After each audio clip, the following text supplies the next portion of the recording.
오늘 하나님께서 우리에게 주시는 말씀은 사도행전 16장 6절에서 10절, 25절에서 34절입니다.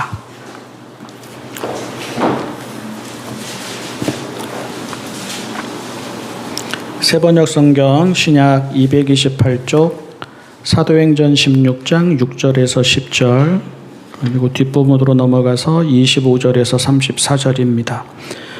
먼저 6절에서 10절 읽습니다. 아시아에서 말씀을 전하는 것을 성령이 막으심으로 그들은 부르기아와 갈라디아 지방을 거쳐가서 무시아 가까이 이르러서 비두니아로 들어가려고 하였으나 예수의 영이 그것을 허락하지 않으셨다.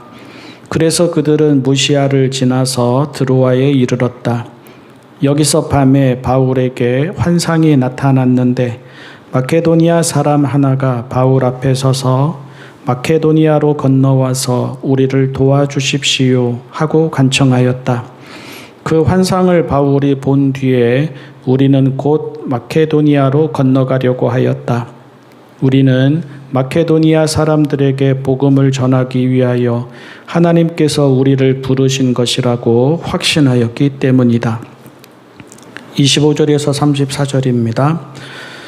한밤쯤 되어서 바울과 실라가 기도하면서 하나님을 찬양하는 노래를 부르고 있는데 죄수들이 듣고 있었다. 그때 갑자기 큰 지진이 일어나서 감옥의 터전이 흔들렸다. 그리고 곧 문이 모두 열리고 모든 죄수의 수가 비며 착고가 풀렸다. 간수가 잠에서 깨어서 옥문들이 열린 것을 보고는 죄수들이 달아난 줄로 알고 검을 빼어서 자결하려고 하였다. 그때 바울이 큰 소리로 그대는 스스로 몸을 해치지 마시오. 우리가 모두 그대로 있소 하고 외쳤다. 간수는 등불을 달라고 해서 들고 뛰어들어가 무서워 떨면서 바울과 실라 앞에 엎드렸다. 그리고 그들을 바깥으로 데리고 나가서 물었다. 두 분 사도님, 내가 어떻게 해야 구원을 얻을 수 있습니까? 그들이 대답하였다. 주 예수를 믿으시오. 그리하면 그대와 그대의 집안이 구원을 얻을 것입니다. 그리고 하나님의 말씀을 간수와 그의 집에 있는 모든 사람에게 들려주었다. 그 밤 그 시각에 간수는 그들을 데려다가 상처를 씻어주었다. 그리고 그와 온 가족이 그 자리에서 세례를 받았다. 간수는 그들을 자기 집으로 데려다가 음식을 대접하였다. 그는 하나님을 믿게 된 것을 온 가족과 함께 기뻐하였다. 아멘. 사도행전 16장의 말씀을 읽었습니다. 지난주 한 주 동안 읽을 본문이었죠. 이제 바울이 이제 2차 선교 여행이라고 하는 이제 그 시작이 되는 장면이고요. 이제 마케도니아 지역으로, 그러니까 유럽으로 이제 복음을 전하러 들어가는 첫 장면이기도 합니다. 이 장면을 통해서는 우리는 신앙인의 모습을 보려고 합니다. 누구보다 자유롭고 평안할 수 있음이 어디에 있는지 무엇 때문인지 그것을 살펴보는 시간이 되면 좋겠습니다. 먼저 글을 같이 봅니다. 성령이 막으시는 것을 그들이 고집해서 거기로 가지 않았습니다. 성령이 아니라고 하시는 것을 그들이 더 좋아 보여서 거기로 가지 않았습니다. 그들이 가고자 하는 길을 성령이 번번이 막으셨습니다. 그러시고는 환상까지 보여주시면서 그들을 거기로 가게 하셨습니다. 거기는 낯선 땅이었습니다. 처음 가보는 땅이었습니다. 빌립보에는 유대인의 회당도 없었습니다. 다시 말해 유대인 성인 남자가 10사람도 되지 않았습니다. 몇몇 사람이 안식일이면 성문 밖 강가에 모여 기도하는 정도이었습니다. 의지할 만한 사람도 비빌 만한 언덕도 없었습니다. 그래도 망설이지 않았습니다. 그들은 그들이 가려고 하는 길이 하나님이 열어주시는 길이 되기를 바라지 않았습니다. 그들은 하나님이 가라 하시는 길이 그들의 길이 되리라 확신했습니다. 그들은 지체하지 않았고 서둘렀습니다. 그들은 신앙인이었고 신앙인다웠습니다. 그런데 그런 그들을 기다리고 있던 것은 환난이었습니다. 구약에서 요나는 하나님의 뜻을 거부하고 제 뜻을 고집하다가 환난을 만났습니다. 하지만 그들은 아니었습니다. 그들은 그들의 사사로운 계획도 아니고 선한 마음으로 세운 계획도 다 접고 하나님의 뜻을 따르다가 이렇게 되었습니다. 그들이 빌립보에서 한 일은 두 가지밖에 없었습니다. 하나는 몇 되지 않아도 복음을 듣는 이들을 귀하게 여겨 말씀을 전하는 일이었습니다.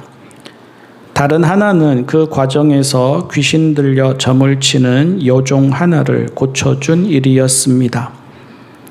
이 일들이 그 도시 사람들 보기에는 불쾌할 수는 있었습니다. 하지만 이렇게 다짜고짜 잡혀가 매를 맞고 감옥 깊은 곳에 갇힐 일들은 아니었습니다. 게다가 그들은 자기들을 변호할 아무런 기회도 얻지 못했습니다. 설명할 기회도 없었고 하소연할 기회도 없었습니다. 그 도시 사람이 아니라 타지 사람이어서였을 것입니다. 그들이 하는 말과 일이 그 도시의 종교나 문화에서 낯설어서였을 것입니다. 그들은 입 한 번 열어보지도 못했습니다. 불량배나 군중에 의한 막무가내의 폭력도 아니었습니다.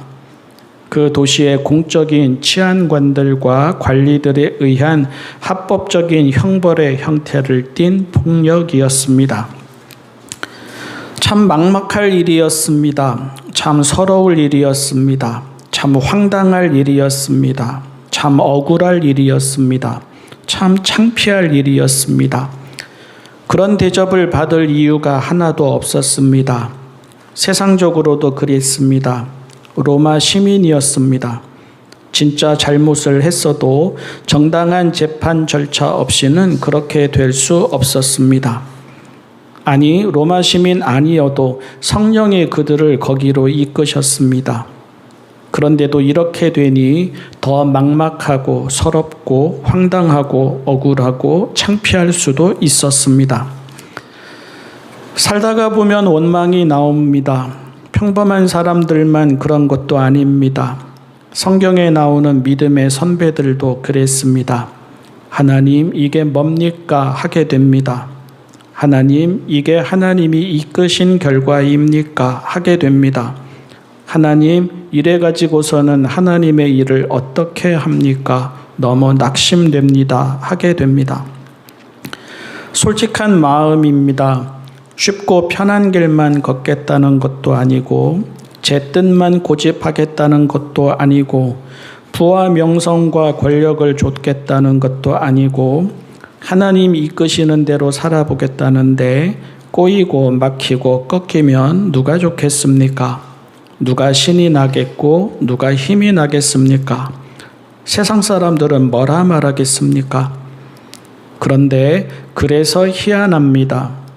그래야 맞는데 그렇지만은 않다는 것입니다. 신비하게도 그런 상황에서도 하나님을 향한 마음은 그대로 남아 있습니다. 그 자리에서도 하나님을 봅니다. 그 자리에서도 하나님을 찾습니다. 그 자리에서도 하나님을 향한 기도와 찬송이 나옵니다. 기적 아닌 기적입니다. 그들도 그랬습니다. 신음과 탄식과 원망과 분노가 터져나올 법한 그 밤 그 감옥에서 그들은 죄수들에게도 다 들리게 기도하며 하나님을 찬양하는 노래를 불렀습니다. 문이 열리고 수갑과 착고가 풀려도 아무 일 없는 듯 평안하고 차분했습니다. 거기가 집인 듯 담담하고 고요했습니다. 그리고 간수가 그들을 구해주지 않았습니다. 그들이 간수를 구해주었습니다. 감옥 밖에 있는 간수가 감옥 안에 있는 그들에게 길을 보여주지 않았습니다. 감옥 안에 있는 그들이 감옥 밖에 있는 간수에게 길을 보여주었습니다. 그 도시의 누구도 그들보다 자유롭지 못했습니다. 그 도시의 누구도 그들보다 평안하지 못했습니다. 그것이 그들에게 있는 믿음의 힘이었습니다. 보게 됩니다. 하나님께 이끌리는 길이 쉽고 편한 길을 보장하지는 않습니다. 하나님을 믿어서 더 잘 되고 잘 먹고 잘 살게 되지도 않습니다. 하지만 신앙인은 이익이 되어서가 아니라 하나님이 이끄시기에 순종하고 따라갑니다. 그래서 사서 고생하는 길이 되기도 합니다. 하지만 이것도 분명합니다. 신앙인에게 있는 가장 큰 복과 힘은 어느 자리에서나 기도할 수 있고 감사할 수 있고 찬송할 수 있다는 것입니다. 누구보다 자유롭습니다. 누구보다 평안합니다. 우리가 신앙인이라면 우리도 그렇게 되어야 합니다. 신앙이 무엇인가 하는 거죠. 신앙이 하나님을 알아가는 것입니까? 아니면 신앙이 내가 잘 되기를 바라는 것입니까? 여러분에게는 신앙이 어느 쪽입니까? 아기가 부모 없이는 살 수 없어서 부모를 찾고 의지합니다. 계속 울어대고 계속 떼를 쓰고 계속 부르고 그렇게 하죠. 하지만 부모가 주는 젖과 돈이 부모가 있는 이유는 아니지 않습니까? 아이는 자라나면서 부모를 알아가고 그리고 부모가 되어갑니다. 이것이 부모가 존재하는 이유이고 또 부모와 자녀의 바른 관계입니다. 우리 사람이 절대자가 없이는 살아갈 수가 없어서 절대자를 찾고 의지합니다. 그 절대자를 우리는 하나님이라고 부릅니다. 그런데 절대자이신 하나님이 주시는 복이 하나님이 계시는 이유는 아닙니다. 우리는 하나님을 만나고 하나님이 주시는 복도 받으면서 하나님을 알아가고 또 서서히 하나님을 닮아갑니다. 이것이 하나님과의 바른 관계이고 하나님이 우리 앞에 계신 이유입니다. 신앙, 기도, 하나님의 뜻, 교회, 용한 점장이를 찾는 것이 아닙니다. 더 센 신을 찾아서 내 앞길 열어달라는 것이 아닙니다. 이렇게 생각해버리면, 이런 식으로 잘못 생각하게 되면 신앙이라는 것이 하나님과의 거래가 되어버립니다. 흥정이 되어버립니다. 심지어 하나님을 조종하려고 합니다. 엘리야 앞에 있었던 그 바알 선지자와 아세라 선지자들이 했던 행동과 비슷한, 바알 신앙과 비슷한 모습을 보이면서 그것이 신앙인 듯, 그것이 헌신인 듯, 또 그것이 열심인 듯 생각하게 됩니다. 그래서는 안 된다라는 거죠. 하나님이 바울과 바울의 일행의 길을 막으셨습니다. 번번이 막으셨습니다. 이쪽으로 가려고 하면 그거 막으시고, 돌아서 가려고 하면 또 막으시고, 그리고 막으셔서 결국은 낯선 땅으로 가게 하셨습니다. 그런데 그런 거 아닙니다. 예를 들면 부모가 엄마 나 음악하고 싶은데요, 아니면 엄마 나 미술하고 싶은데요, 안 돼, 너 공부해서 의대 가, 너 공부해서 반도체 학과 가, 그거 하면 돈 못 벌어, 그러니 너 이렇게 가. 이게 나중에 너 어른이 되어 보면 엄마가 왜 이렇게 이야기했는지, 아빠가 왜 이렇게 이야기했는지 알 거야. 그런 식으로 막은 게 아닙니다. 바울아, 그리스도인들아, 신앙인들아, 너희가 그 길로 가면 고생길이 환하다. 내가 가라는 길로 가라. 그래서 번번이 막는 거다. 이 길로 가면 부와 명예와 권력과 성공과 존경을 받을 수 있다. 그러니 그렇게 해라. 그게 아닙니다. 또 하나님이 이끄셨는데 하나님의 뜻으로 믿고 따랐는데 왜 이렇게 힘이 드냐? 왜 이렇게 어려운가? 우리가 이렇게 말해서도 안 됩니다. 만약에 우리가 그렇게 말하기 시작하면 서운해서 하나님을 믿지 못합니다. 여러분 주변에서 그런 사람들 보시지 않습니까? 나는 이제 교회 안 다녀요. 하나님을 안 믿어요. 왜요? 서운해서요. 섭섭해서요. 하나님이 나에게 해주신 게 없거든요. 그런 사람을 보게 되지 않습니까? 나름대로 열심을 다했는데, 나름대로 성실히 살았는데 하나님이 제 기도를 들어주시지 않아서요. 이렇게 되면 안 된다는 거죠. 서운해서 하나님 못 믿게 됩니다. 섭섭해서 하나님을 믿지 못하게 되는 겁니다. 하나님은 그러려고 우리의 길을 이끄시지 않습니다. 적절한 예인지는 모르겠는데 김부장이라는 드라마가 있었잖아요. 김부장이라는 드라마에서 이제 주강찬 회장이 나옵니다. 딸 혜리를 위해서 모든 것을 다 해줍니다. 무슨 짓을 하든지 그거를 다 커버해주고 도와주고 그를 위해서 다 해주겠다고 합니다. 그리고 자기에게 말하라고 합니다. 왜 자기에게 말하지 않았냐고. 자기에게 말했으면 진즉에 알아서 다 해줄 수 있는 것을 왜 자기에게 말하지 않았냐고. 걱정하지 말라고 합니다. 그런데 바른 길 아니지 않습니까? 편한 길이지만 바른 길 아니지 않습니까? 옳은 길 아니지 않습니까?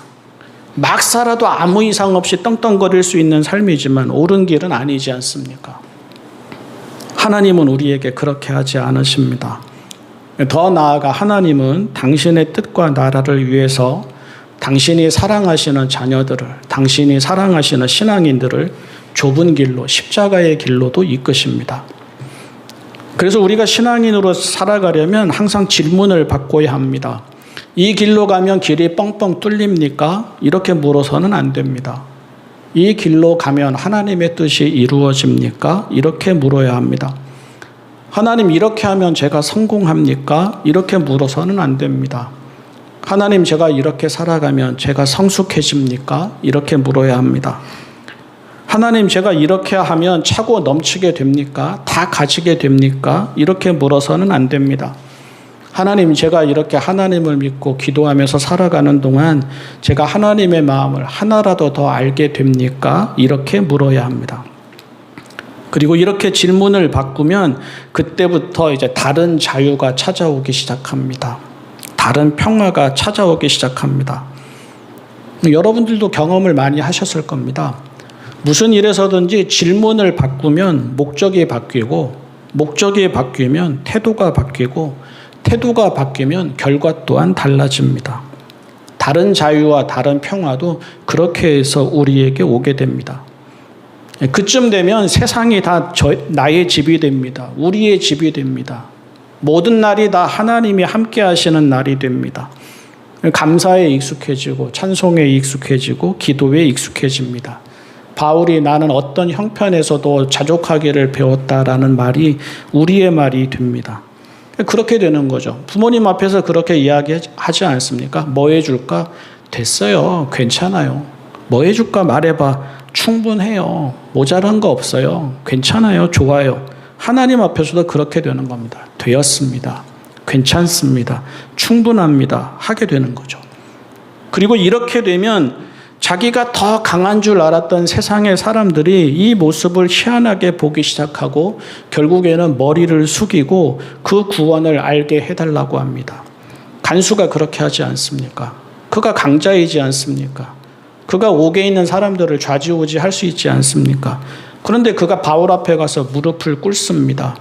당신이 알고 있는 구원, 당신이 얻은 구원, 당신이 얻은 그 자유와 평화, 우리는 어떻게 하면 얻을 수 있습니까?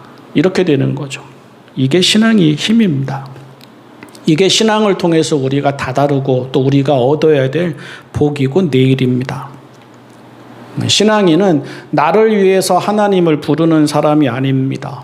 나 잘 살겠다고, 나 뭐 좀 되어보겠다고 하나님을 부르는 사람이 아닙니다. 신앙인은 하나님을 알아가고 닮아가는 것이 마땅하다는 것을 알면서도 그 마땅함이 짐으로 여겨지지 않고 마냥 좋은 사람입니다. 그래서 자유로운 사람입니다. 그래서 평안한 사람입니다. 오늘 그렇게 살고 내일 그렇게 살다 하나님 부르시는 날 곁에 있는 이들에게 그리고 하나님께 충분합니다. 아쉬움이 없습니다. 만족합니다. 라고 이야기할 수 있으면 그것이 가장 복된 인생이 되는 것입니다. 그런 신앙의 길로 나아가고자 우리는 오늘도 주의를 지키는 것이고 그런 신앙의 길로 나아가고자 우리는 오늘도 이렇게 예배를 드리는 것입니다. 기도하겠습니다. 사랑의 하나님 아버지, 저희를 신앙의 길로 불러주십시오. 하나님을 알아감이 참 좋게 하여 주십시오. 하나님과 친밀해짐이 참 큰 힘이 되게 하여 주십시오. 세상에서 살아가기에 세상의 소리를 듣습니다. 사람들과 함께 살아가기에 사람들의 이목에 영향을 받습니다. 하지만 휘둘리지 말게 하여 주십시오. 휘말리지 말게 하여 주십시오. 그 소리와 그 이목이 저희를 저희 되게 하는 것이 아니라 하나님과의 관계가 저희를 저희 되게 함을 항상 기억하게 하여 주십시오. 하나님 앞에 있음이 참 좋고 하나님이 이끄시는 대로 따라감이 비록 좁은 길일지라도 의미가 있어서 더욱 복된 그런 신앙인의 삶을 살아가게 하여 주십시오. 오늘이 지나면 다시 저희는 세상으로 나아갑니다. 한 주간 힘들게 살아가게도 됩니다. 무더운 날이어서 더욱 몸과 마음이 지치게도 됩니다. 하지만 저희가 하나님을 잊지 말게 하여 주십시오. 하나님이 저희 안에 계시고 저희가 하나님 안에 있고 하나님의 뜻과 나라가 저희를 참된 자유와 평화로 이끌음을 항상 기억하며 살게 하여 주십시오. 예수님의 이름으로 기도합니다. 아멘.